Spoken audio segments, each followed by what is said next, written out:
Do you ever wonder how your brain produces thoughts? How are images, sounds, smells, and emotions created in your mind? Is consciousness something that can be seen with the naked eye? Or does it lie hidden within the folds of our brains? Today, we going to explore the brain's inner workings and try to answer one of life's biggest questions. Where do thoughts live? We will also look at some medical conditions that affect people's thoughts and how scientists work hard to find answers to these problems. So make sure to watch till the end. So where do thoughts come from? This is a question that has been pondered by philosophers for centuries. Some believe that thoughts are produced by the brain, while others believe that they come from the mind. However, recent advances in neuroscience have allowed us to take a closer look at what goes on in the brain when we think, and what we've found is that thoughts are produced by a complex network of neurons that are constantly firing and sending signals to each other. Neurons are specialized cells that carry messages between different parts of the body. They do this by releasing chemicals called neurotransmitters, which cross small gaps known as synapses and bind to receptors on other neurons. When a neuron receives enough stimulation from other neurons, it fires, meaning that it sends a signal down its long extension called an axon. This electrical signal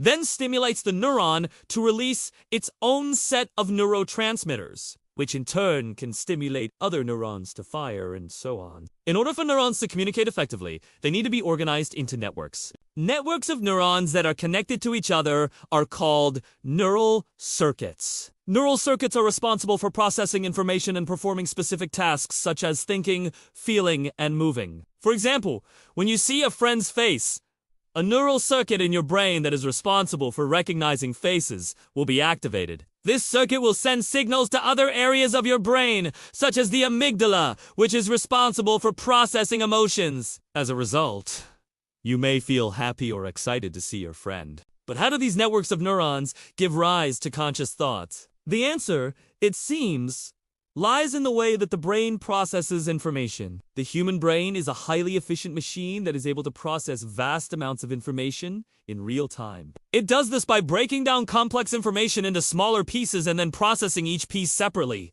For example, if you were to describe a face to someone, you might break down the face into its basic features, such as the shape of the eyes, nose, and mouth, and then describe each feature individually. Your brain does the same thing when processing visual information. When you look at a face, your brain breaks down the face into its basic features and then processes each feature separately. This allows the brain to quickly and efficiently process complex visual information. However, there is more to conscious thought than just processing information. Conscious thoughts also require focus and attention. In order for the brain to focus on one particular thing, it needs to suppress all other information that could be distracting. For example, if you were trying to concentrate on a task but kept getting sidetracked by the noise around you, you would not be able to focus on the task at hand. The same thing happens in the brain when it is trying to think about something specific. In order for the brain to focus on one particular thing,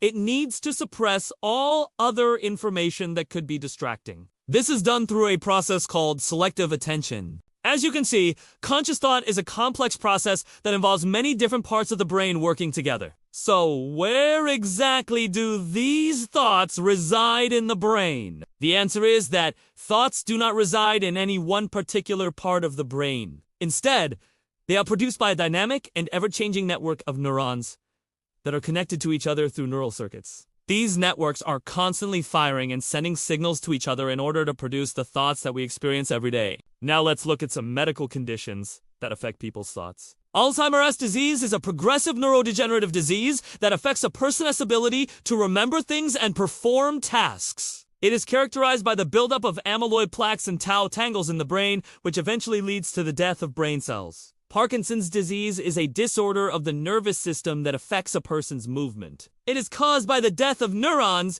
in a part of the brain called the substantia nigra, which is responsible for controlling movement. Both of these diseases can have a devastating impact on a person's life, causing them to lose their independence and their ability to function normally. There is currently no cure for either disease, but there are treatments available that can help to manage the symptoms. Scientists are working hard to find new and better ways to treat these and other disorders of the brain. One of the most promising areas of research is in the field of stem cell therapy. Stem cells are cells that have the ability to develop into many different types of cells. This makes them an ideal candidate for treating diseases like Alzheimer's and Parkinson's, which cause the death of specific types of brain cells. By injecting stem cells into the brain, scientists hope to replace the dead brain cells and restore normal function. Another area of research is in the field of gene therapy. Gene therapy is a treatment that involves replacing a faulty gene with a healthy one. This could be done to treat diseases like Huntington's disease, which is caused by a mutation in a single gene.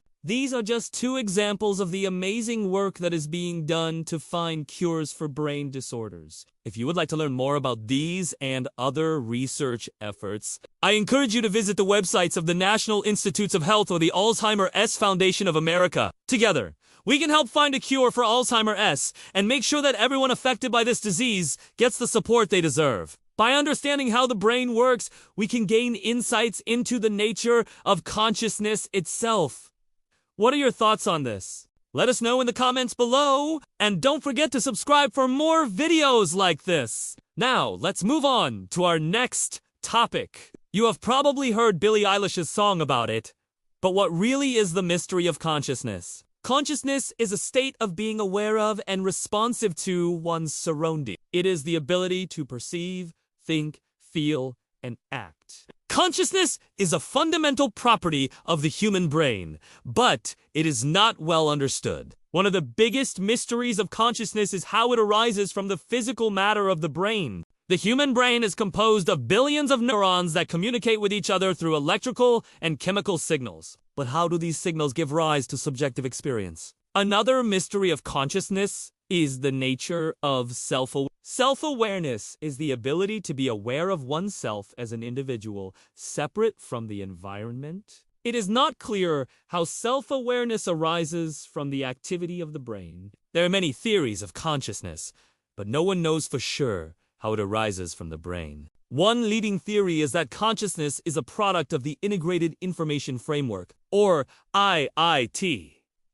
According to IIT, consciousness arises when information is integrated in the brain. When information is integrated, it is processed and used to generate a coherent and meaningful experience. Another theory is that consciousness is a fundamental property of the universe. This means that consciousness is not emergent from anything simpler. Rather, it is a fundamental ingredient of reality along with space, time, and matter. The mystery of consciousness is one of the most important scientific questions of our time. Understanding consciousness could revolutionize our understanding of the world and our place in it. It could also help us to understand some of the biggest mysteries of the universe, such as the nature of reality and the meaning of life. If you liked this video, please hit the like button and share it with your friends. You can also subscribe for more videos on psychology and neuroscience. Thanks for watching. See you next time!